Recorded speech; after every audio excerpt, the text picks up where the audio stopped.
Hey guys, welcome to football দুনিয়া। আর নতুন ভিডিওতে সবাইকে স্বাগত। তো এই ভিডিওতে বেশ কয়েকটা ইম্পর্টেন্ট ট্রান্সফার আপডেট তোমাদের সঙ্গে শেয়ার করব, বেশ কয়েকটা কনফার্ম আপডেট বলা যায়। তো তার আগে ফুটবল দুনিয়া ফ্যামিলির সমস্ত মেম্বারসদেরকে একটা বিষয় আমি একটু ক্লিয়ার করে দিচ্ছি। বিগত কয়েকটা দিন ধরেই একটা কমেন্ট আমি খুব দেখি, সেটা হচ্ছে যে খবর নাকি কপি পেস্ট করা হচ্ছে। তো দেখো, একটা কথা বলছি, সঠিক নিউজ কিন্তু যে কেউ যখন তখন দিতে পারে। আর একটা ব্যাপার আমরা অনেকেই ভাবি যে যে আগে কোনো একটা নিউজ দেয় শুধুমাত্র তারই সেই রাইটটা রয়েছে নিউজটা স্প্রেড করার, আর কারোর সেই রাইটটা নেই। তো তোমাদেরকে একটা বিষয় একটু জানিয়ে দেওয়া দরকার, আমাদের প্রত্যেকের কিন্তু একটা প্রফেশনাল কেরিয়ার রয়েছে। মানে ইউটিউবে ভিডিও করা ছাড়াও কিন্তু আমরা প্রত্যেকে একটা পার্টিকুলার প্রফেশনের সঙ্গে যুক্ত। তো সেই জন্য সবসময় সবার আগে টাইম মতো ভিডিও করা পসিবল হয় না। তো সেই কারণে এমনটা হতেই পারে, কোনো আপডেট কেউ আগে দিল, আমি তারপরে দিলাম, বা আমি কোনো আপডেট আগে দিলাম বা তারপরে কেউ একজন দিল। আর যারা বেশ দেখি বড় বড় কথা বলো, তাদের নিয়ে আমি খুব একটা কিছু মানে বেশি কিছু বলতে চাই না।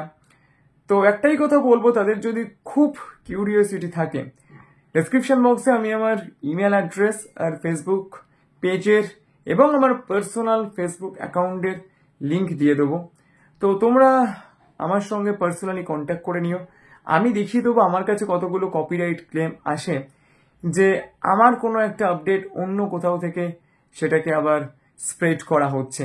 তো কখনো কিন্তু সেই সব কপিরাইট ক্লেম আমি কারোর উপর চাপাইও না আর দিও না, তার কারণ প্রত্যেকের কিন্তু একটা নিজস্ব সময় থাকে। তো সেই টাইমেই কিন্তু প্রত্যেকে ভিডিও করে। আমাদের প্রত্যেকের একটাই কাজ, যেটা সঠিক আপডেট সেটা তোমাদের সামনে তুলে ধরতে। তো যাই হোক, ফার্স্টেই যে আপডেটটা দেবো সেটা হচ্ছে দেবজিৎ মজুমদারের আপডেট। অনেকদিন থেকেই কিন্তু এই কথাটা শোনা যাচ্ছিল যে দেবজিৎ মজুমদার তিনি ইস্ট বেঙ্গলে আসতে চলেছেন। তো অনেকেই বলতে পারো যে এই খবরটা তো সকালে আমরা আজকে নিউজ পেপারে পড়েছি। তো তাদেরকে বলবো, আমার চ্যানেলে ভিডিওগুলো রয়েছে। অন্তত 2 উইকস আগে আমি দেবজিৎ মজুমদারের ব্যাপারে তোমাদেরকে বলেছিলাম যে দেবজিৎ মজুমদার ইস্ট বেঙ্গলে আসতে পারে এবং তার আসার পসিবিলিটি রয়েছে। তো সেই মতো কিন্তু 2 ইয়ার্সের কন্ট্রাক্টে তিনি আজকে সাইন করে দিয়েছেন। এবং শুধুমাত্র দেবজিৎ মজুমদার নয়, তার সঙ্গে সঙ্গে প্রভাত লাকড়া এবং মার্ক জোথানপুইয়া, এনারা দুজনও কিন্তু ইস্ট বেঙ্গলে প্রি কন্ট্রাক্টে সাইন করেছেন। তো সব মিলিয়ে দেখতে গেলে ইস্ট বেঙ্গল কিন্তু নিজেদের ইন্ডিয়ান স্কোয়াডটাকে বেশ ভালোভাবেই সাজাতে চলেছে নেক্সট সিজনের জন্য।